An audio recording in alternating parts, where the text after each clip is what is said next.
Surprising to everyone. We're still in Exodus. We're at half point. We're at half point, and we only have 3 weeks left. So I don't know what's happening, but we're not going to be covering with the great depth and clarity that we saw at the beginning. But I hope that what you've seen is we see a big narrative that's being unfolded, both in the small picture of Moses. Who is he? Is he Hebrew? Is he Egyptian? And to which God is he going to stake his, claim to? In the midst of doing that, you're going to see that becomes the bigger picture. Israel. Who is Israel? Who are these Hebrew people that exist in Egypt and have lived there for 400 years? Are they Egyptians? Are they Israelite? Are they of the covenant promise? Do they even know what a covenant is? Do they even know who this God is? That's what we're seeing unfolding. They've now watched the miraculous works of God that have delivered them into a new creation, right? New creation. Now, this should seem really familiar to us because what we understand the Bible to be doing is it's a whole bunch of repeating patterns, right? So can you think of anything that, especially this narrative, and speaking about the new creation, what pattern, this is all pattern off of from an earlier text? What earlier scriptures is all of this pattern after? Yeah, Genesis. What specifically about Genesis? Yeah, we got the creation narrative. So think of it through this. Like once you start to make this connection, you're like, this kind of sounds like a creation event or a decreation event of some sort. We have the elements. Genesis chapter 1, in the beginning was God created everything that was up there and everything that was down here. And the earth was formless and void, but there's a spirit, the ruach, that's hovering over the waters. And then God will speak and the waters will separate. And then new life will begin to appear. Here, the west wind, the ruach, will blow the waters will separate, the land will appear, and new life will begin. So what we're seeing now is, if this is Genesis 1, what is this going to be? What's the next narrative in the Genesis epic? Huh? Exodus. Say it again. Okay, and where's that at? What part of the? When they disobey God. And which narrative is that? In Eden, right. So think of it through this mindset. Here we have Genesis 1. We have darkness, we have miraculous works that involve beasts and involve flying things and involve stuff falling from the sky, and it's all decreation in a way. And it's all going to represent the new creation. So now what's going to happen is we're going to be on a new mountain. If you think about the way that the biblical authors will express what Eden was, Eden is a mountain, Mount Zion. Eden is this picturesque place where heaven and earth meet, and at the top of where heaven and earth meet are his royal representatives, that being Adam and Eve in the Genesis 2 narrative, and here being Moses. But as we discovered last week, somebody recap what you think happened last week. Okay. Why Moses and Aaron? Do you remember what the story was about? I'll give you a clue. Moses went up, Moses went down. Moses went up, Moses went down. Moses went up, Moses went down. Moses went up, Moses went down. Moses up and down, up and down, up and down, up and down, up and down. And then what other elements stood out from last week? Do you remember? Up and down 7 times. Yep. God tells Moses to tell the Israelite people to do what? Up to. That's the question, right? If you missed last week, you can go to YouTube. It's on there. But the idea is, God says, tell the people, build a barrier right in front of the mountain, right? What are they not to do? Don't you dare touch it, or what's going to happen? Certain death, right? What does this sound like compared to these previous narratives? Yeah. Partake in any of this. Just don't touch that one tree. Don't eat that one apple. Don't eat that one fruit, or you're going to die, right? So this is their Eden test. Don't touch it, or you'll die. Don't touch it, or you'll die. Until, what? You hear the horn, right? There's going to be thunder. There's going to be lightning. It's going to be a crazy event where God's going to come down onto this mountain. And at that moment, they're going to blow the ram's horn. And all the people at that moment are supposed to do what? That's the question. That's the question. Exodus chapter 19. There's some back and forth about what you believe, but It says, verse 9, "Behold, I'm coming to you in a thick cloud, that the people will hear, and I speak, and they'll believe forever." Right? They're going to listen to the word of the Lord. Here I want them to wash their garments. Nobody, no hand, verse 13, "No hand shall touch it." Or even the ones who touch the hands that touched it will be stoned or shot, right? Either it's beast or man. He's not going to live. "When the trumpet sounds a long blast, they shall come up to the mountain," is the way our biblical writers write it. Problem is, that is not what the Hebrew says. The Hebrew for "come up to" is "come up onto." So what we discover is horn blasts. What happens?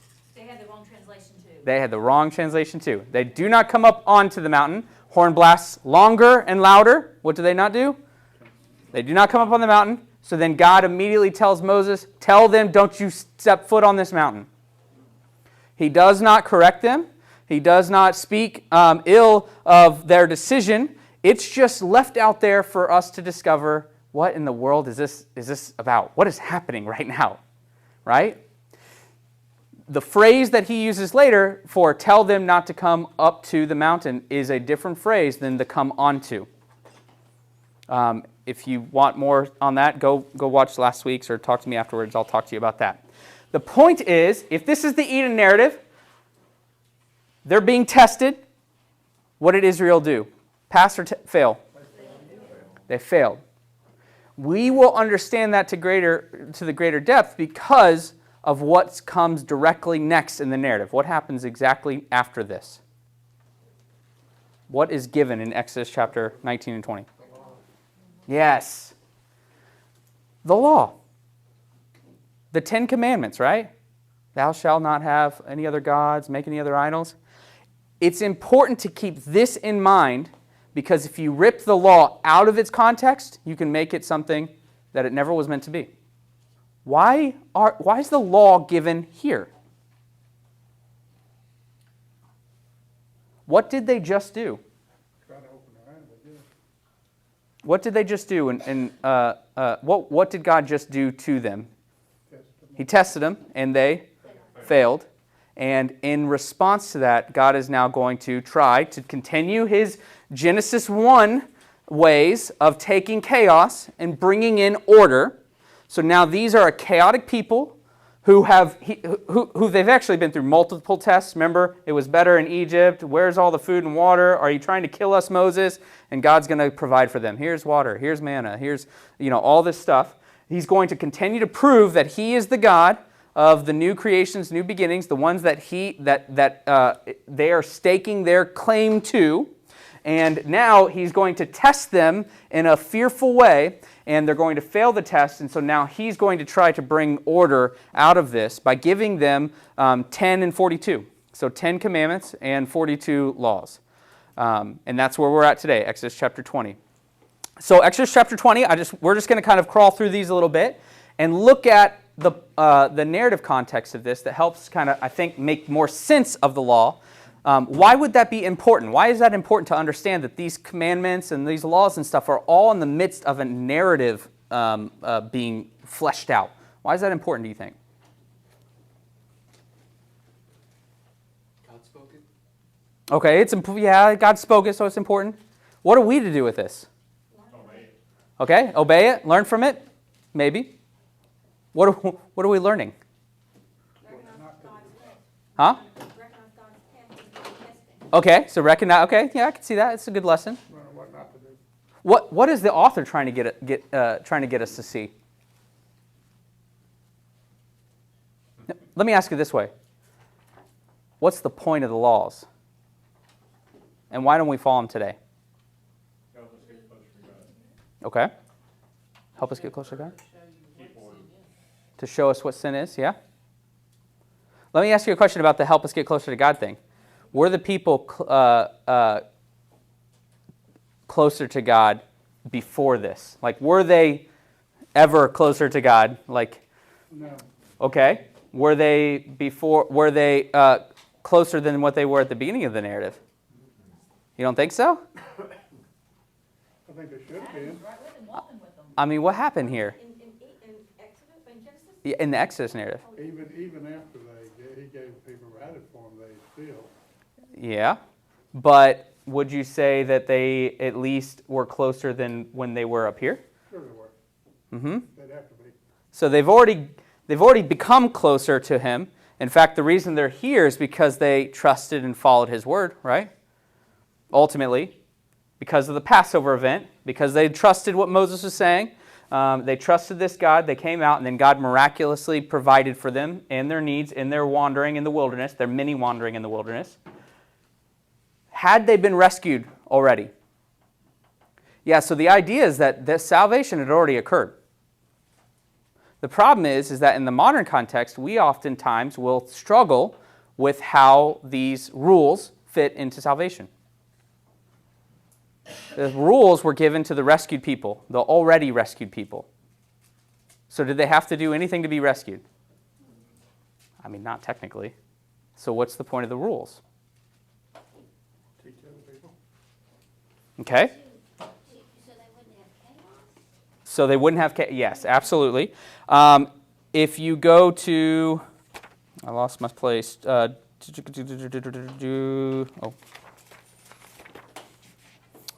I think we touched on this last week, but Deuteronomy chapter 4. Again, this is the one that you were going to read last week, Kim, but you're in the KJV. Deuteronomy chapter 4, and you read verses 5 through 8. Somebody read that. See, I have taught you statutes and judgments, just as the Lord my God commanded me, that you should do thus in the land where you are entering to possess it. That's how I thought. Huh? I thought you could read. Through 8. Oh, so keep and do them, for that is your wisdom and your understanding in the sight of the peoples, who will hear all these statutes and say, surely this great nation is a wise and understanding people. For what great nation is there that has a God so near to it as is the Lord our God, whenever we call on him? Or what great nation is there that has statutes and judgments as righteous as this whole law, which I am setting before you today? So in a way, the law is to keep them close to God, the God that they were at, just like you were saying. But it's also for other people. What other people? Yeah, the people in the land that they're about to take and possess. And what is the overall opinion of these people going to be when they see these Israelites or Hebrew people who have this awesome law? God is great. Yeah, and they're going to think that by looking at the Israelites. So they're going to look at the Israelites and be like, well, who are these people, right? Right? For us, we look at the law as almost burdensome, right? It's something, it's like all these statutes, it's like a checklist of things we have to keep in order to keep the gods happy. For the other nations, they're going to look at this and go, well, who are these guys and who's that God? Because we have to guess at how to keep our gods happy, and they know exactly what they're supposed to do.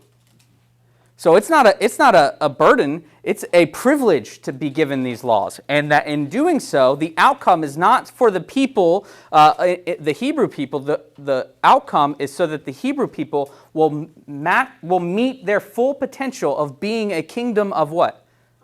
Priests. To who? All the people. So their closeness, their covenant with God, will allow them to reach this potential of, in modern context, bringing salvation into all of the world. The problem is that what happened here? Last chapter. Did they pass or fail? They failed. So just like Adam and Eve back all the way in Genesis 1 or Genesis 2 and 3, they were presented with a test. They had the option of being the royal representatives to all the world. They were existing with God in a place of absolute good and great, and in the presence of God, strolling with Him every day, and they failed the test, and now they're broken and lost and wandering and in need of a fix, and they can't reach the full potential of what God had for them originally in creation. The same thing has happened here. Now the people, the whole nation through which God will choose to do this, now will not be a kingdom of priests, but a kingdom with priests. So God has tested them, they failed the test, and now he's going to give them these commandments to help teach them the best way to be representatives into the nations. Is this a good thing or a bad thing? It's kind of a trick question, yeah, right. Why would it be a good thing? Because it does set an example to the others. Mm-hmm. And why? Yeah. And why is it a bad thing? Immediately, every time. And how do we know this? Okay, let's go back to Exodus chapter 20. Exodus chapter 20, we got 2 big blocks of stone out there near Needleland Avenue that remind us of this passage. God starts to speak. And God spoke all these words, saying, I am the Lord your God who brought you out of the land of Egypt, out of the house of slavery. Remember, keep that in mind. And all of this is representative of Eden, and all of this is representative of Genesis 1, God creating. On that context, remember who I am. Ten Commandment number 1, what is it? Okay, so what do we think about this? Step 1. And what does that look like? What have you heard taught today with regards to this specific commandment? About in the modern context. Anything can be another god. Yeah, don't make other gods, right? Like don't worship, idols or, celebrities or whatever. What did you say? Fishing. Huh? I don't think I want to know. Never mind. Fishing, okay. Political figures, celebrities, like don't lift them up into godlike status. Don't worship them with your time and your money and all that. And is that true? Yeah, absolutely, right? Absolutely. What about in the ancient context? They built an idol down at the bottom of the mountain. Hmm? They built an idol down at the bottom of the. Don't get there yet. Say it again. They had gods for everything. Yeah, what did we just discover? A little bit of a battle against all those gods that they would have been raised in, right? Here's Egypt. Egypt, oh, you think your sun god Ra is like a big dude? No, he's not. No, he's not. No, I can actually just darken the sun at will, and that's Yahweh. The god of the Nile, you think he's going to do anything? Nope. I'm going to turn it to blood. What is it? Johnny, what's the, is it Mutt? Mott. Mott is the idea of order from chaos. No. This God is going to bring chaos, and that God has nothing to even spare in any of this.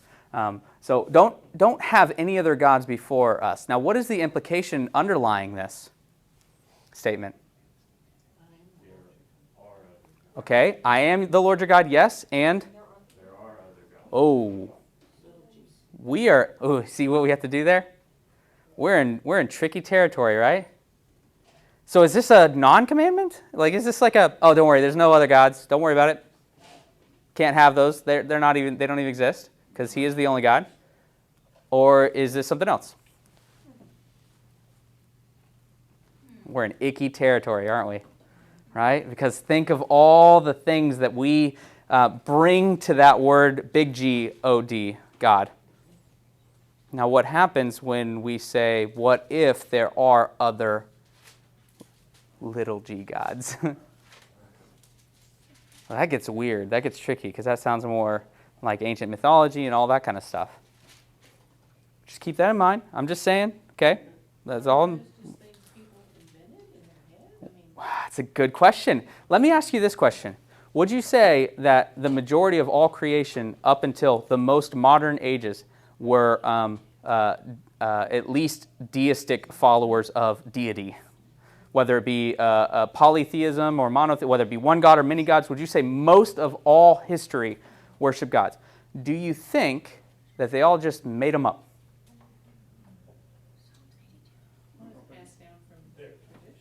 Okay, so the story, and just talk to my next traditional child here and see how much she believes I say of anything, let alone invisible gods. Well, what she pointed out, Psalm. Don't you go to Psalm 82. I hear you. I'm ignoring you, okay? Okay. I see what you're doing. You're cheating and you about You're got me in cheating. trouble. Big cheater. Big cheater. Deuteronomy 32 is what we need to be in. Deuteronomy 32. This is something we've gone over, and as soon as we bring it up, maybe it'll catch your eye. Deuteronomy 32. Anybody remember the context of Deuteronomy 32? Yes, now you can talk. It's a song of Moses, the guy who's experiencing this, right? He's singing a song. Singing a song, right? We are, it's a beautiful song. We could go through it. There's actually a lot. Before I read the part I'm going to read verse 17 for me. Just read 17. They sacrificed to demons that were no gods. Okay, stop. So here we go. Maybe the little g gods are demons, right? True story. Any of your other translations say something there for demon? Just false gods. Okay. See, demons here is an interpretation. It's not the word demons. It's not the word demons. Yeah. It's actually Elohim. It's a strange god. It's a false god. It's a weird god. We put demons there because we, in a modern context, don't believe in gods. Okay. Continue reading that same verse. To gods they had never known. Stop. How can you worship something that doesn't exist and you never knew it?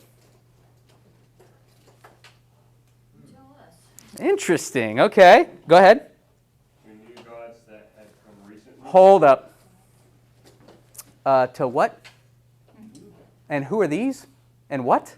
Is this just like imaginary things that Israel is like, we're going to create new ones? It's a good question. I don't know. Keep going. Whom your fathers had never dreamt. Oh, and let's not add emotion to it. Oh, we should fear these invisible, fake, made-up things. Are they just stupid people? Are they just unfamiliar, uneducated people? Or did you read verse 8 for me now? 18. 8. Go backwards. When the Most High gave Pause. The most what? Oh, Most High. Okay, that's a title given to whom? Okay, so for it to be Most High, there has to be lesser high. Okay, interesting. Otherwise, that title means most nothing, right? It means most nothing. Okay. When the Most High gave to the nations their inheritance, when he divided mankind. Stop. Which event is this? Babel. Okay. Spread. Remember, all people came together, built up a tower of some sort, a building, maybe something way different. And in the midst of that, God saw it was bad. He comes down on that tower and he separates all the people. And then He fixed the borders of the peoples according to the number of the sons of God. And if you recall, in our Genesis study, the sons of God are who? Two main groups of potentials. Who are the sons of God? Okay? We'll get to that in a second. Forget the sons of Israel. In Genesis chapter 6, who are the sons of God, potentially? Okay, so, well, not quite. They are in the days when man began to multiply in the face of the earth and daughters were born to them. The sons of God saw that the daughters of man were beautiful and took them for wives, and either they chose and had children from. That's the Nephilim. Nephilim are the offspring. The Nephilim are giants, men of renown, which means the sons of God have to be one of two things. The two main theories, they are Scott's absolute favorite one, which is the one that he thinks is most ridiculous. And who would the sons of God be? The sons of the line of Seth, so human men who call in the name of God, they're called sons of God, and apparently they take all of the disgusting and wicked, evil women in the daughters as the daughters of Cain. However, alternate theory is what? Who are they? The sons of God. Yeah, say it. They are beings that God has created and placed in the sky, remember, to rule the skies, in the realms of the skies. He partnered with them. He partnered with us, one of which is very famous that we know to this very day as who? As a fallen state. Who is he? Satan. Yep, there we go. And in the midst of this, what we're seeing is in his partnership and at Babel, God chose for himself a people, and to the rest of the nations, who did he hand them over to? His celestial partners, right? The sons of God. The ones who in Job 1, when the sons of God met with God at that time and had a discussion, and Hasatan was there, the Satan was there, and all of that is working. So, can I ask you a question? If he's partnering and he puts, I don't know, over Texas, Michael the archangel, I don't know what you want to call it, however it may be. Is he entrusting that Michael the archangel is going to continue his work in creation to humanity? Yes, because that's what we see him doing with humanity, right? Continuing his work with humanity, to be priests among the people, just like the people are to be that. Problem is, are these sons of God potentially not great individuals? Yes, we saw that in Genesis chapter 6, and it led to the death of everyone. Great, cool. What happens when those sons of God accept the praise and worship of the humans rather than magnifying the one to whom put them in charge? And now what you see is there are other gods. Call them little g, whatever you want.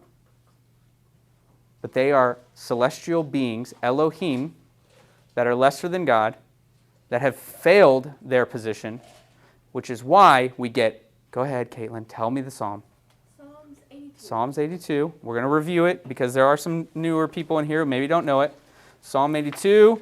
It is a beautiful psalm that gives us a quick glimpse behind the veil, right? Somebody read it for me. It's 8 verses, that's it. God stands in the divine assembly. He pronounces judgment among the gods. How long will you judge unjustly and show partiality to the wicked? Provide justice for the needy and the fatherless. Uphold the rights of the oppressed and the destitute. Rescue the poor and needy. Save them from the power of the wicked. They do not know or understand. They wander in darkness. All the foundations of the earth are shaken. I said, you are gods. You are all sons of the Most High. However, you will die like humans and fall like any other ruler. Rise up, God, judge the earth, for all the nations belong to you. So here what we have is a judgment that's being cast on these celestial partners of his that are apparently not doing such a hot job. And so we just saw God take the judgment and cast it into the gods of Egypt. And so now what's happening is these people who've come out of that, not blindly following a bunch of invisible fake things, but potentially struggling with, is this really the God that we're supposed to follow? Or maybe that God back there in Egypt, maybe that was the true one. And what God is doing is he's testing them. And they fail this test. And so now what he's going to do is he's going to begin to protect them because he knows what they're going to struggle with. He knows they're going to come into this other land, and guess who they're going to meet? Other people and other gods. And they are terrifying gods, right? Some of them real bad. I don't know if you've heard of this Baal dude. Not great. Molech, terrible dude. Like sacrificing babies to these things, right? Bad gods. Not like you are afraid of that God. Did you not experience what just happened here on the mountain? But remember, the foundation isn't, I am the God who showed you magical wonders and killed all the armies of Pharaoh and had lightning and thunder and really loud noises on the presence of this crazy mountain in the wilderness. No, I am the God who rescued you out of Egypt. I am the God who loves you, cares for you, protects you, and delivers you, and has a close relationship, so close that all the other nations who worship these gods through cause and effect trial, let's keep the gods happy, because when these gods get angry, guess what happens to us? We die. A lot of us die, or they request that we kill our own, and we do not want to do that. Meanwhile, Israel is like, no, just like don't worship any of the gods. Like don't make any other images, right? What's number 2? Exodus the second commandment.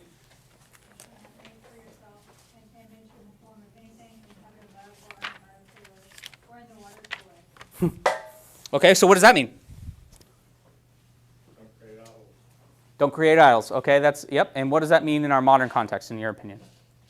Don't worship the created being, Mm-hmm. the creator.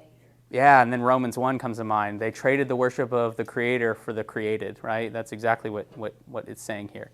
Side note, sons of Israel, I forgot. I wanted to address that. Sons of Israel is what your translation said. Problem is, guess who doesn't exist at that point?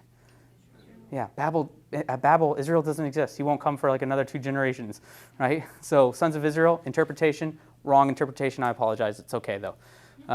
Back to this. Have no other idols. Okay, in the context of these other gods, what does it matter if I have this graven image or I created this is a god pen? Takes your mind off what it's supposed to be. Okay, so we're focusing and worshiping on something stupid. And the funny thing is, did you catch that he filled all the realms there? Like, don't make any images of those things in the sky. What's he talking about? The other gods. Oh, good. Way not to fall into the trap, right? Because in our modern context, we would have said, like, birds. I don't know, right? Except that he had rulers of the sky. So don't make any graven images of those things up there or the things on the land. Can you think of things that they've worshipped in the past of the land? Yeah, you're about to find out, right? Yeah. And don't make an image of anything in the waters below. Are we talking about, like, Nemo? No. Say it. Tanin, Genesis 1:16. Oh, the great sea creatures. The ones that these guys will believe created the earth, and Babylon will agree are this great chaos dragon of the sea, right? The Leviathan is what's used in Job, right? These great, crazy, majestic, scary sea things. Don't worship those things either, right? Why? Right? The reason why, well, let me just ask you this question. What is this image or statue? What is an image or a statue? Say it. Part of creation? Yeah. So you can't make yourself a carved image, right? A carved image, a pestle, of any of the likeness of the heavens above, the earth below. You shall not bow to them or serve them, because he is a jealous God, visiting the iniquity of the fathers to the third and fourth generations. What this is, though, is this isn't the first time we've heard this word image. When did we hear likeness and image put together before? Yeah, yes. In Genesis chapter 1 and 2, let us make man in our image after our likeness. Okay, we won't go down that. Who's the our? So we're made in his image, but we're not to make images because we are the image that is supposed to represent God in his creation. We are the graven created things that is supposed to be the indwelt representation of the deity. The reason I say that is because these guys in Egypt, they had what was called the opening of the mouth ceremony. So they would create a statue. Then they would have this massive ceremony and then invite the god, the deity, to indwell this created statue. So they weren't dumb. They didn't think the statue was the god, but that the god became a physical manifestation of this deity. Now think through the stories of when the ark goes into the camp of the Philistines or whatever, and it gets put into into a temple. What temple was that? Do you remember? Yeah, Dagon, the fish god Dagon, right? And what keeps happening every night when they come back? It's like falling over, this image is whatever. Now its head's lopped off and broken, right? And the people freak out and they're like, we got to get this thing out of here now. Plus they had a bunch of hemorrhoids, which is another funny story. But so they're like, get this thing, get the Ark of the Covenant away from us because our God is not going to be happy because now, we done broke him. Right? We broke him. He's going to be so mad at us because we put a box in here. Can you see, we just separate ourselves so much that it's so easy for us to be like, they're just dumb people who worship fake things. But what if they're not? What if these things, there is a morsel of truth behind all of this? And now God is trying to protect them, and he's trying to say, no, that piece of wood there that you just made a statue of is not going to be my dwelling place because I already have one. And it's in humans. And that's separate from all of these other nations, right? Because there were only certain individuals who claimed to be indwelt in these nations by the gods or claimed to be descendants of the gods. What type of individuals would make those claims in these cultures? Yeah, kings and priests. And if you think that's such a foreign concept for these kings to be like, I am a descendant of the gods, that makes me privileged, which makes you what? You are subservient. You are slaves. You are lesser things than me. And I am the one indwelt with knowledge and wisdom to guide and direct. And I'm the one that the gods placed in the ruling class. And what happens when the human bad ones are in charge, much like the human or the bad sons of God who are in charge of those nations? They begin to reflect those bad gods of the nations. And it's not great for anyone, right? We have slavery. We have scandals. We have just awful stuff that takes place in these nations. Now, why is that different with our God? What would make other nations jealous about our God? Well, our God loves us. Yeah, how so? How do you know? So he gave us boundaries for our. Okay, he gave us protections, yeah. And what a... Well, he made us in his image, Yeah, which would mean what compared to these kings and priests? or him. Wait, all of us? You mean all of us are We're supposed to be. the image? All of us are the representation of God on this earth? We're all the special ones? Can you see why other nations would see this and go, whoa, I want to follow that God. That sounds nice. Yeah, that sounds really nice. You mean I know exactly how to keep him happy? He has 10 of them. You just follow those 10, keep him happy? Cool. Again, that seems very disconnected from us, but do we still technically kind of do this? What happened? You know what the number one thing that is said to me week by week if I see somebody that I haven't seen in a week or two? Hey, I missed you at the class last week. What is their response? I know, I'm sorry. Why are you sorry? You're here, you're not. I mean, it's not a rule. It's not a rule that you have to be here, guys. So it's fine. It's not a law, right? If you don't get up and you do things the exact same way every week and you sit in your same pew and sing your same worship songs, you start to feel icky. Why? Well, because you're not reaching a great potential in community and worship in community, and plus your heart maybe is strayed a little bit far, and you know that because you've checked off this list of things that we think we can do to make the gods happy. And when we don't do those things, suddenly our guilty conscience or the Holy Spirit starts to try to sway us back or whatever it may be. It's not that disconnected from what we experience today. We just don't give power to the realms that we can't see. Paul disagrees wholeheartedly with that. He says, we don't fight against the physical. We fight against those principalities, the rulers of the what? The unknown or the air. The things that we can't see that are all around us and trying to push and drive and whatever. What would be said during Moses' time? We fight against those gods. Luckily, this God, he's pretty cool. He's pretty awesome. And he's going to show that by giving us all of these protections. So here's the first two commandments of how many commandments? 10. You follow the commandments, what's going to happen? Life is good. Life is good. Problem is, the very first two, what's happening at the bottom of the mountain? They are failing immediately. What are they building at the... An altar. Yeah, Elena or Easton, do you guys remember the story of the children of Israel at the bottom of Mount Sinai? Do you remember what they were building to worship? Thank you, Elena or Easton. Say the golden calf. Say it. No, I'm telling him. Say golden calf. Thank you, Easton is so smart. Good job, Easton. The golden calf, right? Right. They melted all their jewelry together, and now they're worshiping a golden calf, which is a what? An idol or an image of a what? An animal. And what did they just so happen to do in this golden calf? Do you remember? Huh?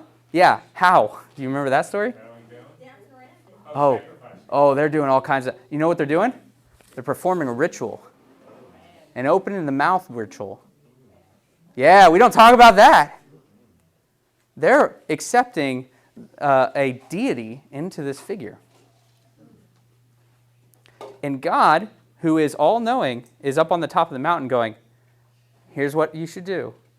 Don't do these two things, knowing what's happening at the bottom. This is a narrative. It's not rules. It's a story.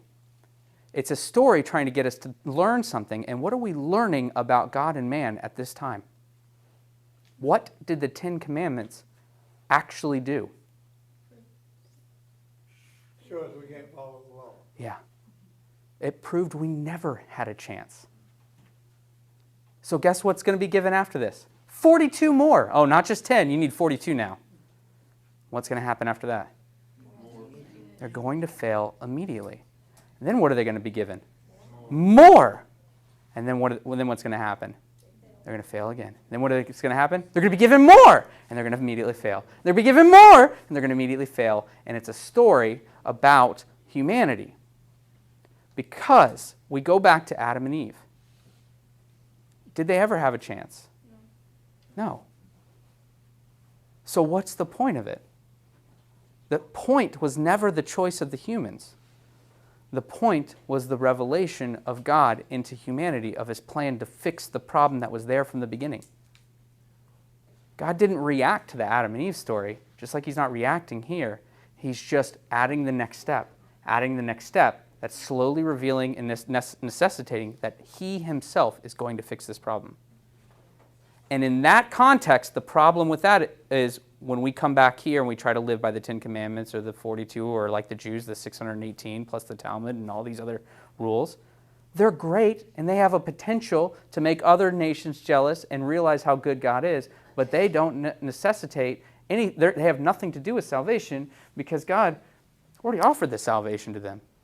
And then offered them mercy and forgiveness over and over and over and over and over and over and over and over and over and over and over and over again, knowing that they were just going to continue to fail and reap the benefits of it, right? It even says, like, you do this, it's going to be spent for 2 or 3 generations here.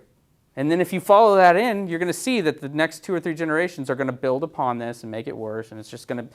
Now we got 618 laws and we still ain't fixed it. And soon, the guy who's up there, the only one who's strong enough and willing enough to be up there in the presence of God, well, he's going to die. And now we're back to Genesis 3, and we're like, no, he was the one that was going to lead us. What are we to do now? The whole Exodus narrative has nothing to do with the law. We've made it the law. The Leviticus narrative has nothing to do with the law. We've made it the law. Leviticus and Exodus and Deuteronomy and these stories, they are to show something, and what they're to show is this image that I've shown in the past. It's that on either side of Mount Sinai, here's Mount Sinai, they're going to spend a year here, from here all the way to here, right? 1 whole year. And during that time, they're going to be given rules about purity, rules about priesthood, rules about rituals. You're going to just, it's everyone's favorite reading. Yep. But what we're going to see is on this side, here we go. You now have everything you need. Get up and go. What are we going to see? They're going to go into the wilderness. What are they immediately going to do? They're going to complain. Oh, we should go back to Egypt. Where's the food and the water? Are you trying to kill us, Moses? We should try to kill him. And you're going, that is exactly what we just went through. Right? And then what's going to happen is they're going to defeat Egypt, and God's going to defeat a different nation over here, if you remember.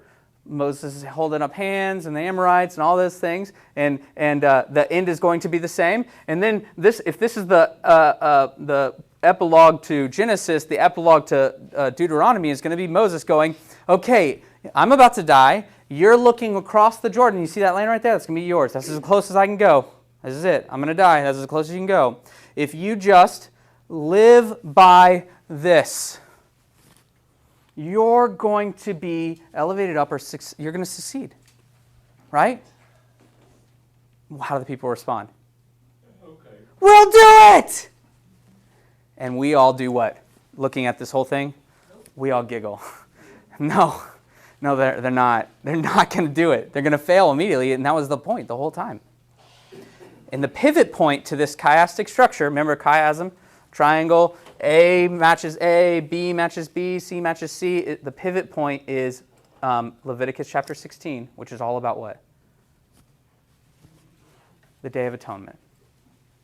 That God has put in place a plan to atone for the iniquities and sins of the people. But it's going to require what? And that looks like what towards that animal? A death.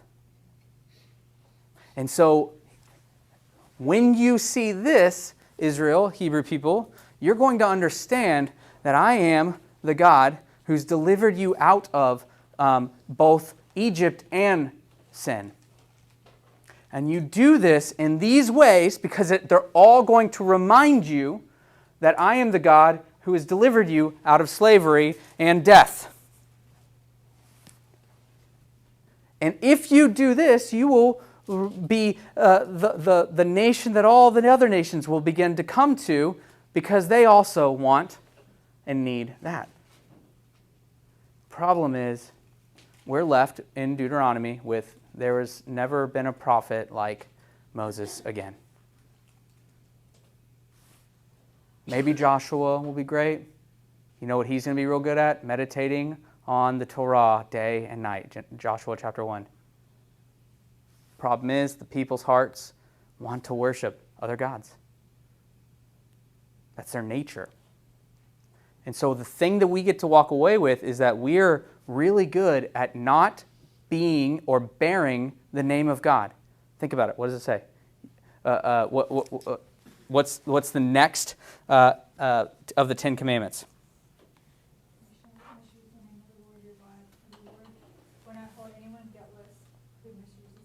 Okay. Now, what does that mean in the modern context? Don't cuss. Don't curse, right? Don't you curse. Don't you say that OMG phrase, because that is taking the name in vain, right? Is that what this means? Think about the narrative context. Don't have any other gods? I'm the only God. Don't have any other images? You're the image bearer. And so your mission to all the earth is to be priests and image bearers, ones who are going to bring in order from chaos, which means you are to not, and it's all in this one word, take. The word here is nasa, nasa. You know what it means? Take. Nope. To lift up or to carry. To raise or to take up. To lift, to bear, to carry, or to take. Should we not say OMG? Yeah, probably not. We probably shouldn't say that. But does that change the meaning when I say, this is your mission into all the world? Don't carry the name. What name? God. Yeah, Yahweh. We just discovered it. I am, right? Yahweh. Don't carry Yahweh's name in vain. Don't complete this mission in vain. Right?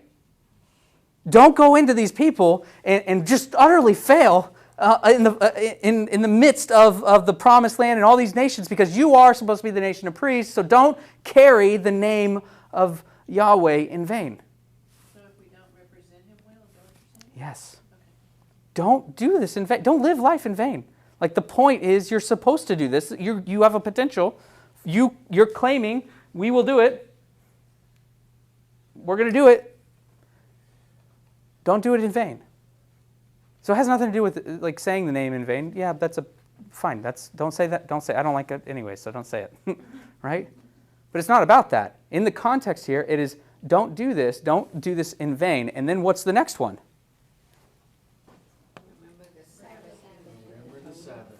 And what is the Sabbath? Where did we first discover the Sabbath? The seventh day. Seventh day. God rested from the work that he was doing in creation. So we are a people who are carrying the purpose into creation, and we are to, once every 7 days, rest from all that work that we're doing.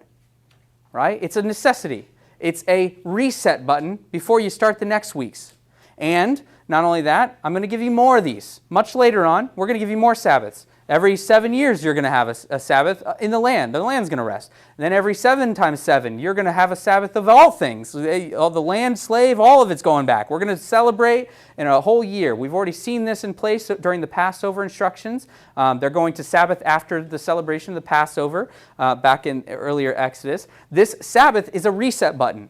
Don't carry the name in vain. Don't have any other gods. You are the image bearer of God into creation, a royal nation set apart, a kingdom of priests. And remember to set aside one time a week, one time every year, one time every couple years, just to hit reset, because we're dumb people who forget really quick. Right? It's for us. It's a blessing. It's a blessing that God has given us in our work. You don't have to stress 7 days of the week. I'm giving you one whole day that you can just, don't worry about it. Remember that God is holy, and you follow His plan, hit reset in your week. And then what's the next one?